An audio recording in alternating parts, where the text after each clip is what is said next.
저희 매니저님이 운영하시는 장간의 양념게장. 대회 수상 경력에 저도 진짜 맛있게 먹었고, 드셔보신 분들의 평도 좋으니까 많은 주문 부탁드리겠습니다. 지난 3월 말부터 대출 규제가 더욱 강력하게 들어가면서 부동산 시장 침체가 심해지고 있죠. 근데 그때 토지거래 허가구역 해제하면서 2월, 3월에 지표가 나왔던 것들. 그런 식으로 심리 부추기니까 여태까지 떨어질만 하면은 정부가 부양하고, 떨어질만 하면은 정부가 부양하고, 그런 것들 기사화하고 있으면 사람들이 심리가 막 움직이죠. 역대급 심리이기 때문에. 근데 토지거래 허가구역을 재지정한 이후 그게 문제가 아니라 핵심은 대출을 조이고 있죠. 그러니까 작년 9월이나 재작년 9월에 대출 조이기 시작하니까 어떻게 됐어요? 부동산 시장의 방향이 바뀌기 시작했죠. 지금도 마찬가지인 상황이에요. 여기에 뭐 하는이라든가 뭐 국토연구원이라든가 이런 곳들에서 하는 이야기들 그리고 하는 행동들이 달라지기 시작했고, 특히 다주택자들에게 엄청난 악재들이 나오고 있다. 다주택자들이 악재가 되면요, 보통 두 가지죠. 다주택을 보유할수록 수익을 올리기 어려워진다. 즉 그들이 굳이 집을 가지고 있을 이유가 없어진다. 또 한 가지는 다주택자들이 투기를 많이 할 수 있었던 가장 큰 요인은 전세죠. 전세 시장에 악재가 닥치면서 전세 가격이 떨어져서 전세금의 일부를 돌려주든가 이런 형식의 역전세가 나는 경우. 근데 두 가지 다 가능성이 높아지고 있습니다. 그래서 실제 부자들은 부동산 안 사요. 제가 이 이야기를 굉장히 오랫동안 했었죠. 근데 맨날 언론에서는 뭐 부자들이 집 산다, 똘똘한 채 산다, 양극화 심해질 것이다, 부자들은 강남집 사니까, 이런 이야기들을 하고 있죠. 근데 그것이 아니라는 지표가 나왔습니다. 제가 그토록 강조했던 내용이 드디어 이제 보고서로 발표가 됐어요. 그래서 오늘은요, 현재 부동산 시장의 현황, 그리고 여러 가지 악재들, 여기에 앞으로 어떤 일들이 벌어질 것인가, 마지막으로 부자들이 진짜 부동산에 대한 심리를 어떻게 가지고 있느냐, 이 부분까지 전반적으로 알아보도록 하겠습니다. 자, 그러면은 언론에서는 지난달 거를 발표하면서 역대급 상승률이다 이런 식으로 이야기를 하는데, 실제 지난달은 그렇게 나올 수밖에 없죠. 왜냐면은 규제가 3월 말부터 들어갔어요. 그러니까 3월 말부터 들어가가지고 거의 한 두세 주 정도 지난 상황인데, 매매가격 지수 상승률이 계속 줄어들고 있습니다. 물론 중간중간에 이렇게 늘어날 수는 있어요. 근데 거의 보합권이죠. 수도권 전국은 보합권까지 내려갔고, 서울도 상승률이 주간 0.25 정도에서 지금 0.08까지 빠르게 떨어졌고, 문제는 이 떨어지는 기간 동안 나오는 게 뭐예요? 신고 기간이 30일이라고 그랬죠. 그러니까 지금 신고되는 것들은 3월부터 4월 거래들이 신고가 되고 있다. 근데 규제는 3월 말부터 들어가죠. 그러니까 3월 말부터 4월 거래 조금 섞이고, 그 전에 토지거래 허가구역으로 심리 부추기던 그 시기가 많이 섞여 있음에도 불구하고 상승률이 빠르게 떨어지고 있다. 이거 한 4월 말 되면요, 이미 하락으로 바뀌어 있을 가능성이 높죠. 여기에 전세가격 지수를 보면 전세가격 지수 역시 올라가다 멈추면서 꺾이고 있어요. 말씀드렸지만 오히려 하락기에는 거래량이 적기 때문에 매매 같은 경우는 오히려 상승 지표들이 그때 거래량이 많으니까 더 많이 반영이 됐겠죠. 지금도 이렇게 되고 있지만 거의 전세는 이제 하락 방향으로 가는 것이 머지않았다. 서울 수도권이 다 0.02 정도까지밖에 안 됐으니까. 그래도 맨날 언론에서는 뭐 압구정 현대가 신고가니, 또 저번에 레미안 원베일리 뭐 70억 찍었다 국평이, 그래서 평당 2억이다 이런 기사들 계속 띄워줘. 그렇게 올라갈 때 신고가 나온 것들은 열심히 이야기를 해요. 근데 3월 말부터 떨어진 그런 단지들 보면요, 자, 용산구 이촌동 제외하고 다 강남, 송파 이런 곳들이죠. 보면은 11억 하락, 8.5억, 8.2억, 8억, 7.9억, 7.3억, 6.9억, 6.7억 이런 식으로 하락 거래들도 굉장히 많이 나오고 있는데, 이런 부분에 대해서 함구하죠. 보세요, 강남이 이렇게 많은데 강남 계속 올라간다 그러면서 올라가는 것들만 보여주는 거죠. 그리고 요 사이트 자체도요, 하나 또 봐야 될 게 뭐가 있냐. 저 평당 2억 찍었다는 레미안 원베일리 70억 거래됐다고 하는데 불과 닷새 이후 59억에 거래된 사실에서는 미디어들이 함구 중이고, 59억 거래는 등기까지 됐어요. 그래서 직접 가서 뽑아보니까 59억은 등기됐고 70억은 등기 안 됐죠. 더 늦게 신고됐는데 등기가 먼저 됐습니다. 보면은 이렇게 거래가 되다가 가격 하나 띄운 거 나오면 등기가 안 돼. 요거에 영향받아서 거래가 되죠. 또 가격 하나 띄우면은 등기가 안 돼. 요거에 영향받아서 거래가 되더라도 50억 원대 거래가 되다가 갑자기 70억짜리 하나만 거래가 딱 됐는데 제가 등기가 안 됐다. 굉장히 의심이 갈 수밖에 없죠. 이런 식으로 뭐 똘똘한 채 가격 계속 올라간다라고 이야기를 하는데 실질적으로 떨어지는 거래들도 엄청 많이 나오고 있고, 다만 언론에서는 분위기 떨어진다 뭐 이 정도로 대충 뭉뚱그려서 이야기한다며 올라가는 것들은 얘가 얼마 올랐다. 심지어는 국토교통부 실거래가 시스템에 뜨지 않은 것도 거기서 공인중개사들이 그러더라. 이런 식으로 해가지고 여론 만들잖아요. 그렇게 사람들의 심리를 자극하는 거예요. 그래서 2월부터 3월 말까지 들어간 사람들은 어떻게 됐어요? 와, 정부가 또 풀어줄 거야. 바로 때려버렸죠. 아, 그래도 그 심리는 막을 수 없다. 계속 될 것이다. 과연 그럴까요? 자, 서울 부동산 정보 광장에서 매매, 전세, 거래량을 보면은 2, 3월에 거래량 많이 늘었죠. 전세는 특별히 더 많이 늘었다 정도까지는 아니더라도 조금 늘었죠. 대출 규제 들어가기 시작하면 전세 거래는 줄어듭니다, 사실. 그래도 그렇게까지 큰 차이는 안 나는데 4월에 거래량이 요 정도 나오고 있습니다. 아니, 4월에 아직 신고 안 끝난 거 아니야. 그죠? 제가 신고 기간이 30일이라고 그랬어요. 4월 거래는 5월까지 집계가 됩니다. 그럼 얼마나 나올 것이냐? 그럼 대략적으로 비교를 해봤을 때 전세 거래는 크게 변동이 없기 때문에 전세를 위주로 보면은 거의 한 3분의 1보다 조금 적은 정도죠. 그럼 매매도 같다고 판단을 했을 때 이 거래량이 한 3분의 1 수준이다 라고 추측을 하는 게 조금 더 합리적이겠죠. 그러면은 요 거래를 한 3배 정도로 늘려서 생각을 한다고 했을 때 대략 한 3,000건에서 많이 나와도 4,000건 수순에서 나올 것이다. 그러니까 전월 대비 반토막 이상 낮다. 이렇게 추측하는 게 합리적이겠죠. 저 정도 수순이면은 지난 9월부터 1월까지 거래량 계속 침체하던 그 시기로 바로 백한 거예요. 2, 3월에 들어간 사람들만 바보 됐다. 2, 3월에 팔고 나온 사람들이 대박친 거고, 오세훈 시장이 도망갈 길을 열어줘서 누군가는 빠져나오고 거기에 낚여가지고 지금 거의 한 15,000건의 거래가 서울에 들어가면서 비싸게 샀는데 대출 쪼이니까 가격도 떨어지게 생겼고 거래량도 줄어드니까 팔지도 못하게 되는 이런 상황으로 지금 벌어진 거다. 집 샀다고 좋아할 때가 아니라 나중에 엄청나게 후회할 일을 많은 사람들에게 피해를 끼친 것이다. 근데 심리가 잘 안 꺾이는 이유 중에 하나가 뭐예요? 혹은 토지거래 허가제 부활, 이거 가지고 심리가 왔다 갔다 하는 이유가 뭐예요? 문재인 정부 땐 토지거래 허가제 한다고 했을 때 와, 오히려 집값 오를 징조다, 매물이 줄어드니까 일단 이야기하던 것들이 이번에 토지거래 허가제 재개하니까 이것 때문에 집값 떨어진다 이런 식으로 180도 말이 바뀌고 있죠. 왜 그러냐? 심리가 심각하기 때문에. 보통 그 부동산 사이클대로 흘러가는데 첫 번째로 2020년에 코로나, 두 번째로 23년에 데드캣 바운스, 그렇다 칩시다. 근데 24년까지 2년간 부양. 그러니까 사람들의 심리가 어떻게 돼요? 아, 떨어져도 정부가 다시 살려주는 거 아니야? 떨어진다고 떨어질 징조들 다 나왔었는데 갑자기 무슨 일 터져가지고 집값 더 올라가네? 이번엔 토지거래 허가제만 해제해도 집값 올라가는 거 아니야? 이런 심리가 들어간 거죠. 근데 그런 것들은 예를 들어 토지거래 허가제도 완화를 했기 때문이었죠. 작년에 어땠어요? 디딤돌 버팀목 대출의 소득 기준을 대폭 높이면서 규제 완화에 들어간 거죠. 재작년에는 어땠어요? 기준금리가 올라가는데 관치금융으로 시중금리를 억지로 눌렀죠. 그리고 특례 보금자리론이라는 듣도 보도 못한 대출을 만들어가지고 부동산 시장에 유동성을 주입했죠. 근데 지금은 어때요? 규제되고 있나요? 완화되고 있나요? 자, 이번에 한은에서 기준금리 동결을 했습니다. 기준금리를 2.75%로 동결을 했죠.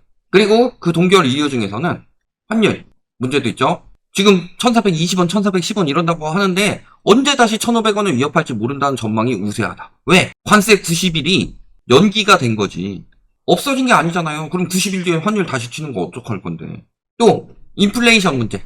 환율이랑 인플레이션 같은 경우는 3달 뒤로 밀리기만 했을 뿐이지 그 위험성 아직도 남아있는 상황입니다. 그럼 지금 내렸다가 그때 올리면 되지 않아요?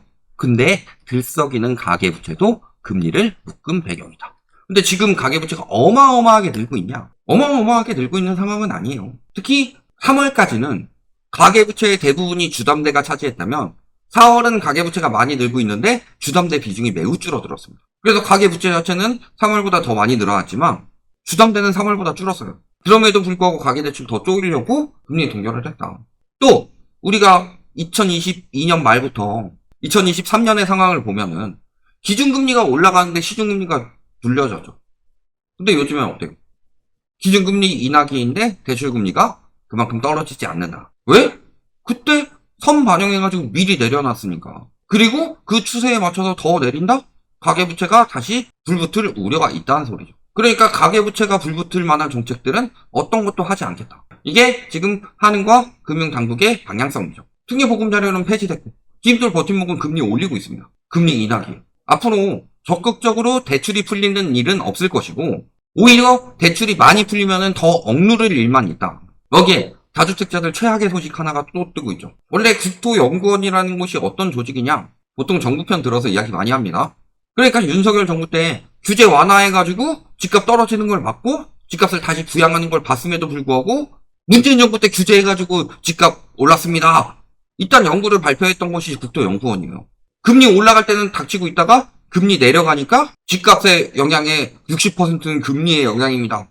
이딴 연구가 발표했던 곳이 국토연구원이에요. 계속 이렇게 정부편 들어가지고 부동산 부양시키려고 했던 곳이 국토연구원이죠. 근데 이번에 윤석열 대통령 파면되고 나서 금융당국만 바뀐 것이 아니라 국토연구원도 옳은 소리를 하기 시작했다. 전세 보증금이 집값 끌어올리니까 전세 DSR 적용해야 된다. 전세 가격과 전세 보증금이 매매 가격과 양의 상관관계를 가진다. 즉 전세가를 부양하면 매매가가 올라간다는 소리죠. 이거 저희가 몇 년째 하던 이야기입니다. 또 전세 제도는 가격 상승이 지속될 때 유지할 수 있는 구조다. 그러니까 역전세 나기 시작하면 다주택자들 싹 다 무너진다. 근데 명분은 전세입자들을 위해서. 하지만 실리는 다주택자들이 챙겨가는 전세 반환 보증 제도를 도입을 한 거죠. 그러니까 이 반환 보증이 매매와 전세 가격을 끌어올리는 요인이 됐다. 그러니까 지금 허브에서도 보증 규제를 강화하고 있죠. 전세 규제도 소득 요건을 자체적으로 보도록 만들고 있죠. 근데 그걸로 부족하다. 전세 DSR 해야 된다. 이 이야기 하고 있는 거예요. 전세 DSR 들어가기 시작하면요. 전세 가격 어떻게 될까요? 지금도 은행에 내고 있는 월세가 그냥 월세랑 큰 차이 날까요? 전세 가격 붕괴되기 시작하면은 다주택자들에게는 지옥이 펼쳐지는 거고 전세입자들 역시도 굉장히 힘들어지겠지만 전세가율 60% 밑에 안전한 전세를 들어가 있던 전세입자나 혹은 전세 위기를 알아채고 미리 월세로 대비를 하고 목돈을 가지고 있었던 사람들은 집값이 충분히 떨어진 다음에 그 다주택자들이 싸게 내놓은 물건들을 토대로 내 집 마련을 할 수 있는 기회가 생기는 거다. 그럼에도 불구하고 마지막까지 뛰어보려고 저기 만국경제 같은 언론에서 뭐라 그래요? 아직도 공급부 족 같은 소리 하고 있죠. 근데 부동산 침체기에 보면요. 2008년 글로벌 금융위기 터진 이후에 오히려 줄어듭니다. 초이노믹스가 시작된 2014년부터 오히려 올라가죠. 그래서 요때 무너질 때가 하락기가 맞는데 2020년에 코로나 터지면서 금리를 엄청나게 내리면서 부양을 하니까 다시 늘어난 거죠. 그러니까 보세요. 2020년, 21년에 엄청나게 부양을 하니까 23년, 24년에 늘어나는 거예요. 근데 입주량이 엄청나게 줄어든다? 이미 침체기였단 소리예요. 공급 부족이라 집값이 올라가는 게 아니라 경기가 침체되니까 공급을 줄이는 거다. 수요가 줄어서 그것에 맞춰서 공급을 줄이는 거죠. 장사 잘 되는데 굳이 안 팔 이유 있어요? 장사가 안 되니까 예전에는 100인분씩 준비해 놓다가 수요가 줄어드니까 50인분, 30인분 이렇게 줄여가지고 하는 거 아니에요? 손실을 줄이기 위해서. 그걸 무슨 공급부 족같은 소리를 하고 있냐. 문제는 건설 경기가 침체돼서 거래량이 주는 거죠. 건설 경기 왜 침체돼요? 지금 건설 투자 성장률이 뚝뚝 떨어지고 있고 성장 기여도 역시 뚝뚝 떨어지고 있습니다. 분양 받아주는 사람이 없으니까 침체되는 거죠. 그래서 미분양, 악성 미분양이 늘어나는 거 아니에요. 뭐 원자재비가 올라서 어쩌고 저쩌고. 원자재비가 오르더라도 그걸 다 사주면은 건설사들이 문제가 될까요? 안 팔리니까 문제가 되는 거지. 안 팔려서 안 짓는데 공급부 족같은 소리를 하고 있어. 수요 부족이죠, 그건. 또 뭐 외국 경제 같은 데서는 정권 바뀌면 집값 올라간다. 이딴 소리 하고 있어요. MB 정부 때 정권 바뀌니까 집값 올라가던가요? 왜 불리한 부분은 빼고 유리한 부분만 이야기하죠? MB 정부 때 집값 많이 떨어졌죠, 초창기에. 왜 많이 떨어졌어요? 글로벌 금융위기 터져서. 다만 MB 정부 때는 많이 떨어지더라도 지금만큼 크게 떨어질 수는 없었어요. 그때는 전세자금 대출이 없었으니까 매매가 붕괴만 막으면 됐거든. 근데 지금은요, 그때 매매가 붕괴 막으려고 풀었던 전세자금 대출이 지금까지 이어져 오면서 박근혜 정부 때 더 많이 늘리고 문재인 정부 때 금리 떨어지면서 전세자금 대출 같은 경우는 뭐 보증해주고 그러니까 막 무한대로 빌려주고 그러니까 이게 집값 상승의 주 요인이 되었던 거 아니에요. 그러니까 노무현 정부 때보다 문재인 정부 때가 훨씬 많이 올랐죠. 그게 다 전세자금 대출 때문이에요. 근데 지금은 아직 터진 것도 없는데 글로벌 금융위기 때보다 상황이 안 좋죠. IMF급이라고 하죠. 근데 정권 바뀌면 집값 올라간대요. 그리고 실질적으로 공약보다 금리나 경기 상황에 더 좌우가 된다고 하죠. 특히 경기 상황이 가장 크죠. 공약보다 금리가 무섭다. 이런 식으로 이야기를 하지만 실질적으로 MB 정부 때 금리 많이 내렸어요. 근데 글로벌 금융위기 찾아오니까 떨어졌죠. 박근혜 정부 때 떨어지던 것들을 금리도 내리고 규제도 완화해주고 그러니까 올라간 거죠. 자, 윤석열 정부 때 규제 풀어서 올랐어요. 근데 규제 강화해서 오를까요? 아니요. 문재인 정부는 역대급 저금리가 나왔기 때문에. 그러니까 2019년에 하락기가 됐을 때 금리 조금만 올리니까 집값이 떨어지다가 코로나 터지면서 집값도 폭등한 거 아니에요. 금리를 관리를 제대로 했었어야 되는데 미국에서 2015년부터 쪼이고 있었는데 우리나라는 2017년이 돼서야 되게 소폭 쪼이고 있으니까 금융정책을 안 건들고 부동산 정책만 해가지고 어떻게 잡냐. 다만 많은 전문가들이 지금 와서 말을 조금씩 바꾸고 있는데 문재인 정부 때 규제 강화할 때도 그런 이야기 한 사람들이 많았어요. 문재인 정부가 부동산 정책을 해서 집값이 폭등했다. 이런 식으로 선동하는 인간들이 있었던 반면에 일부는 여러 가지 경제 여건이나 금융 여건 상황에서 집값이 폭등하는 것을 문재인 정부에서 규제라도 해가지고 그 폭등할 것을 좀 덜 폭등하게 만들었다. 이런 이야기 하는 분들도 있었어요. 오히려 그런 사람들이 금리 올라갈 때 집값 떨어질 수도 있다. 위험할 수도 있다. 그런 이야기를 했고 문재인 정부 때 규제해가지고 집값 폭등한다. 라는 사람들은 무슨 이야기를 했냐. 금리 올라가는 것은 인플레이션이 심하다는 뜻으로 실물 자산인 부동산 가격이 올라간다는 뜻이다. 이딴 소리 하고 있다가 금리 막 올라가니까 집값 떨어지니까 금리 올라가서 집값 떨어졌습니다. 죄송합니다. 이렇게까지 오를 줄 몰랐습니다. 일단 이야기 나오고 있는 거지. 즉 금융정책이든 부동산 정책이든 강화를 하게 되면은 부동산이 억제가 되는 거고 완화를 하게 되면은 부동산이 부양이 되는 거죠. 이번 정부는 두 개를 다 했기 때문에 부양이 된 겁니다. 특히 금융정책 위주로 부양을 많이 했죠. 근데 금융정책이 지금 규제에 들어가고 있죠. 그리고 지금 대선 후보 중에서 현재 상황에서 지지율이 가장 높은 후보가 어떤 식으로 지금 부동산 시장을 바라보고 있냐. 이게 굉장히 중요한 상황이죠. 근데 부동산 정책 어떤 내용들을 담을까? 부동산 참모들을 보니까 자, 변창흠 전 국토부 장관, 문재인 정부 때 국토부 장관 했던 사람이죠. 또 다른 분들은 잘 모르겠더라도 토지자유연구소 소장, 여기가 국토보유세 이런 부분을 강조하면서 집값 거품에 대해서 많이 이야기를 하고 있는 그런 연구소입니다. 또 최상욱 대표님, 한문도 교수님, 저런 분들 스탠스 어때요? 특히 마지막에 그 두 분은 유튜브 하시잖아요. 부동산에 대해서 어떻게 이야기하고 있어요? 저런 부분들을 보면요, 국토보유세나 다주택자 규제 강화, 예를 들어 양도소득세, 다주택자 중과가 부활할 가능성이 굉장히 높다. 금융규제도 강화되죠? 양도세 강화하면은 매물이 줄어서 집값이 올라간다? 지금 가격도 감당 안 되는데 매물이 준다고 해서 수요가 더 줄었는데세요? 그건 상승기에나 가능한 거지? 또 한 가지는 뭐예요? 매물이 주는 만큼 수요가 더 줄죠. 양도세가 많이 붙어요? 그걸 왜 사요? 자세한 정책들은 아직 나오지 않았지만 어떤 사람들과 이야기를 하고 있느냐, 요 부분만 보더라도 부동산 정책의 방향성은 확실해졌다. 그러니까 아까 전세 DSR 이야기했듯이 이 가능성이 지금 계속 늘어나고 있다. 이 부분에 대해서 여러 군데에서 해라 하고 있으니까. 심지어는 국가연구기관인 국토연구원에서까지 그 이야기가 나왔다. 여기에 현재 지지율이 가장 높은 후보의 부동산 참모들을 보니까 다주택자 규제를 강화할 가능성이 굉장히 높아졌다. 양도세 강화하고 보유세 강화하면은 다주택자들은 당연히 수익성이 떨어지고, 근데 가뜩이나 가격이 비싸서 안 팔리죠. 가격도 떨어지게 생겼는데 수익성도 떨어진다. 그럴 때는 주식용으로 어떻게 하라고 그래요? 손절하라고 하죠. 들고 있으면 계속 손실이 커질 테니까 손절해라 라고 하죠. 다주택자들에겐 최악의 소식인 거고, 그 손절이 나오면서 계단식으로 떨어지게 되면은 무주택자들은 내 집 마련 기회가 점점 더 빠르게 가까워져 오는 거다. 그러니까 부자들의 이동도 마찬가지예요. 제가 몇 년 전부터 그 이야기 했어요. 부자들은 부동산을 처분하고 안전자산으로 옮기고 있다. 근데 맨날 언론이나 이런 데서 뭐라 그래요? 현금 부자들만 집 살 수 있다. 똘똘한 채들 부자들이 와가지고 사준다. 부자들이 똘똘한 채들 사주니까 양극화가 심해질 것이다. 부자들은 부동산에 대해 관심이 엄청나게 많다. 부자들이 부동산 사줄 거다. 부작 같은 소리 하고 있는 거죠. 부자 중 74.8%는 올해 실물 경기가 악화될 것으로 전망이 되었다. 실물 경기가 악화되면 안전자산으로 이동하죠. 그래서 많은 부동산 전문가들이 뭐라 그랬어요? 경기 침체가 되면 안전자산인 부동산을 사라. 근데 부자들은 부동산 안 사고 예금, 금, 채권 등의 안전자산에 투자하겠다. 부동산은 안전자산이 아니다. 굉장한 위험자산이다. 그래서 부동산보다 금융자산 비중을 늘리겠다가 부동산 비중을 늘리겠다보다 2배 가까이 많고, 부동산 경기가 악화될 것이라고 생각하는 사람도 계속 늘어나고 있다. 그리고 어떤 것들 사겠다? 1순위 예금. 현금 가지고 있으면 바보다. 똑똑한 당신들은 현금 안 가지고 투자하다가 잃는 거고, 바보인 부자들은 예금으로 옮겨가지고 부자가 되는 거예요. 결과 보면 답이 나오죠.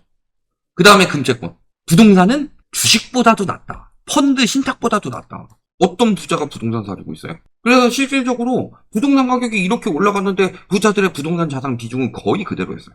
근데 그때는 부동산만 올라갔지 막 주식이나 이런 것들은 별로 오르지도 않았죠. 특히 진짜 부자들. 올드리치 같은 경우는, 코인 같은 경우는 굉장히 부정적으로 보고 있잖아요.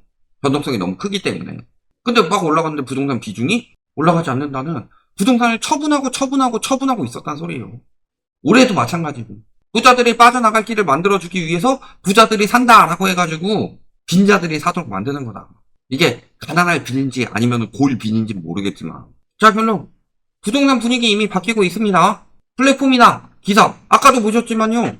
하락 거래 중에서 레미안 원밸리 11억 떨어졌는데 하락 거래 없었어요. 그러니까 레미안 원밸리 찾아서 들어가서 등기도 없는 것까지 보여준 거죠. 이렇게 하락 거래에 대해서는 언급을 자제하지만 실질적으로 강남의 급락 거래들 계속 나오고 있고요.